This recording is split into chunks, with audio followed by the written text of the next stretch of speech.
Hi everyone, I'm going to teach you how to make some colloidal silver at home, super cheap and easy to do. Alright, so right here we have some 6-inch 14 gauge Golden State silver rods. It doesn't really matter where they come from as long as they're 99.99% silver, pure silver. And there should be some paperwork that comes with those rods just to verify that they were tested at that 99.99%. You don't want any type of other metals in your silver, so make sure you get that proper paperwork. Now we also have these plastic lids. I buy a bunch of these. They're super good with storing your silver and also making your silver. And with these lids, my husband used a 1/8 of an inch drill bit to drill 2 holes in this lid. You do want to make sure that they fit snugly into the top. That way they don't move around too much. And then right here we also have a 24-volt power supply to help power your generator for your silver. This also came with this little gizmo here, which will connect into the power supply to help power the silver with these banana plugs. And these banana plugs, I'll show you how it works in just a minute. And also we got the Ppm meter. This is super good with testing your distilled water to make sure that is the lowest parts per million as you can get. I normally buy the baby distilled water because I found that this normally has the lower ppms in it. I use 32-ounce mason jars. I found them they're the best for me. I can make a lot of silver in these, and I just find them more convenient. And I also use these heavy-duty scoring pads. I'll take them, I'll cut them up into these little tiny pieces. That helps clean the silver after you're done brewing, because it'll gather some gunk on there, and that is completely normal. And then right here, I use this as a laser pointer. This will help you tell whether or not your silver is done or not. And then over here, you can also buy the amber mason jars. These are the best to store your silver in. When they're exposed to light, it will discolor your silver and make it like a yucky brownish color. So if you're going to be keeping it out on your counters, you definitely want to have some type of amber jar to keep those in. So when you receive your alligator clips, they're going to have a different end on this end. So you want to keep the actual gator clip on there and cut off the other end. And then you're going to splice it, and you're going to put your positive and negative. And this actually has a positive and a negative symbol on there, so you know exactly where to put them. And there's a little tiny screw in there that you can screw those into. Now you're going to take your silver, and you're going to bend the tip of the silver just like this, if you can see that. And you're going to place them inside your holes that you placed on your lid, just like so. All right.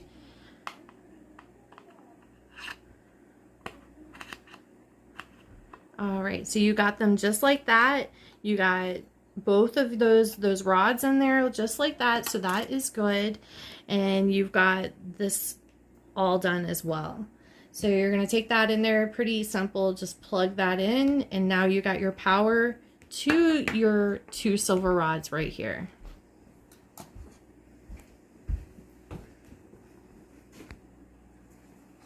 All right, so now what you want to do, instead of rinsing out your mason jar in the sink with the tap water, you actually want to use some of the distilled water. Just pour a little bit in there and wish it around to get that all cleaned out. You just want to rinse it out with the distilled water so you don't have any contaminations from the sink water. All right, so now that you've dumped that out into the sink and you have a empty mason jar, go ahead and fill up your mason jar all the way up to just about right there, right where that lip is right there. That's a good amount right there. And now you want to take your lid with your silver rods already attached, and you're going to go ahead and screw that on there just like so.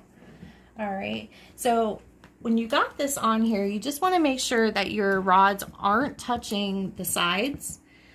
And sometimes it's a little tricky to get everything to work for you right there, but you just want to have a good distance between the two of them. You don't want them touching anything. You don't want them touching each other. That looks about good right there. So I will go ahead and attach the gator clips to them now. So now what you want to do is you want to place put your negative on one side and your positive on the other. Don't have it plugged in yet because you're not ready to plug it in just right yet. All right, so you're gonna look at your rods. Sometimes it's a little tricky to get them exactly where you want them. But this is kind of the nature of the game here if you're doing it yourself. That looks really good right there. I don't know if you can see that real good, but I got a clip here, or a rod here and a rod here. That looks really good to me right now. So we're gonna go ahead and plug this in. All right, so now we got our silver brewing. We've got our two silver rods. They're a good amount spaced apart. That's exactly how you want them. You don't want them touching the edges or anything like that. Now, this right here will tell you when your silver is done. When you put that that laser light through there, you should see a solid line. We're not seeing that yet because we just started. I do need to go over another thing with you. And this is just about testing your distilled water before you start your brewing process. So you definitely want to do that. So we want to test our distilled water before we start brewing our silver. So to do that, go ahead and when you pour your distilled water into your mason jar, I'm so sorry, I forgot to do that before I hooked everything else up. You want to put it in a mason jar, and you want to test your silver with this ppm meter. And as you can see that the ppms right now are at 0. So that is what you want. You don't want to have any parts per million in your distilled water to make your silver, and that does make the best silver. Now, if it does come out to be a 1 or a 2, that is okay. It just may make your silver a little darker. Just keep that in mind, okay? Now we want to brew our silver. It could be anywhere between an hour and a half to 2 hours. It all really depends on your silver and the current that you have going into your silver, the spacing between the silver rods.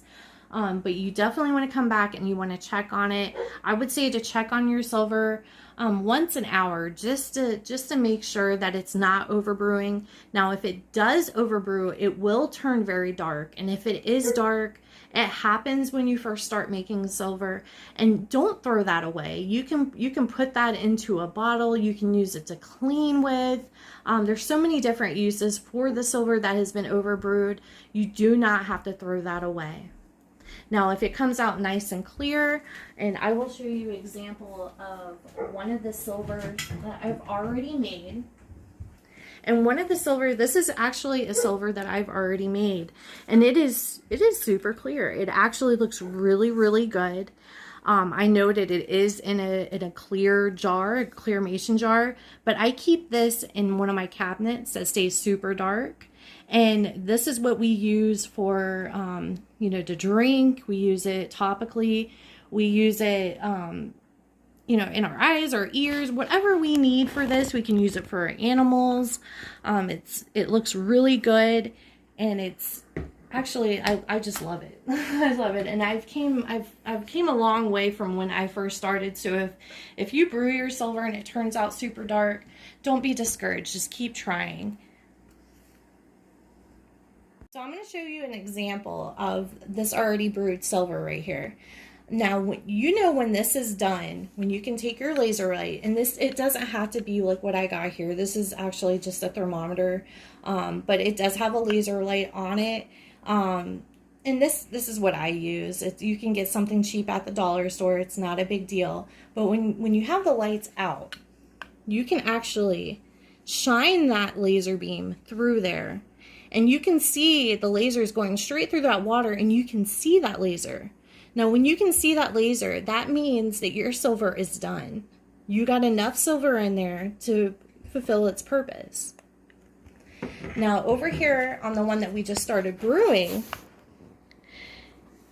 you don't see that line in there. You can see where the silver is because it is picking up on that, but it doesn't have that straight solid line. So this is one of the ways you can check your silver to see when it is done. All right, so our silver has been brewing for about an hour now. And you can shine the laser light through there. You can see a line. It's not super defined yet. And you're going to see a little bit of more of a line in between the two silver rods. So we're going to let it brew for another about 15 minutes. All right, so now it's been about an hour and 20 minutes. And I think our silver is just about done. When you can shine your laser light through there and you can actually see that solid line, I'm hoping that you guys can see that. That is telling you that your silver is done. So at this point, you can go ahead and unplug your silver. And you can remove the gator clips. And now when you take this off, you want to slowly turn it off. Turn it so that way you don't get any of this black gunk. Turn that light on, please, baby. See how it's got the black gunk on there? And that was on the negative side. That is completely normal. It may get fuzzy when your silver is new. That is okay as well. If it does flake off and get on the bottom of your jar, you can just strain it out with some cheesecloth or a paper towel. Not a big deal and ain't gonna hurt you. And at this point, this is what I do is I'll take my green Brillo pad and I'll just take this underneath the sink and just wipe that right off. It cleans up really, really good. You can put it away for the next time you need to brew some of the Colloidal Silver. So at this point, we just go ahead and put our plastic lid on there. This is our finished product. You can go ahead and shake it up just a little bit. If we turn the light out, we can see that has a nice solid line in there. And that nice solid line is telling you that you have enough silver in there and it is perfect. That is ready to go. It's got a nice clear color to it. It's not overbrewed. If it's overbrewed, it will be yellow. It'll look pretty yucky. But like I said, at that point, you can just use that to clean with. Do not throw it away. You can put it into a spray bottle and spray it on your counters to disinfect them. We do use our own Colloidal Silver as well. And a spray bottle. We also found this on Amazon. This is perfect. This works so good for any type of scratches, any type of boo-boos, burns. We take this, you can use a dropper and put it in your dog's ears if they're having any type of ear issues. And you can do it for yourself as well. I mean, of course, seek medical advice. This isn't any type of cures for anything, but this stuff works amazing. It works amazing. My kids, this is their go-to. If they get any type of bug bites, they get any type of burns, they scratch themselves, the first thing they run to is say, hey mommy, I want some of the silver. I want to put the silver on there, because it really does work. It's amazing. It's really amazing stuff. Every time my husband has any type of coughing, or any of us really have any type of respiratory issues, we'll put it into a nebulizer. It's super cheap. We bought a little rechargeable one on Amazon. You put a little bit of that in there, you nebulize it. It really, really helps. This stuff is amazing. Colloidal Silver has tons of different uses. It is amazing. You can use it on yourself. You can use it on your kids. You can use it on your animals. I can't say anything more about it. It's just awesome. It's completely awesome. Alright, so if you guys have any other questions, there's tons of information out there on the internet. Just look it up. I've done tons of research. The stuff is amazing. So, you know, if you want to keep it out on your counter, definitely put it in some type of amber glass jar. That would be the best storage for it. Otherwise, you know, I'll just keep this inside a cabinet, a very dark cabinet, and it'll last a very, very long time. All right, so I hope you enjoyed the video and everything works out for you great, and I hope you have a great day. Bye.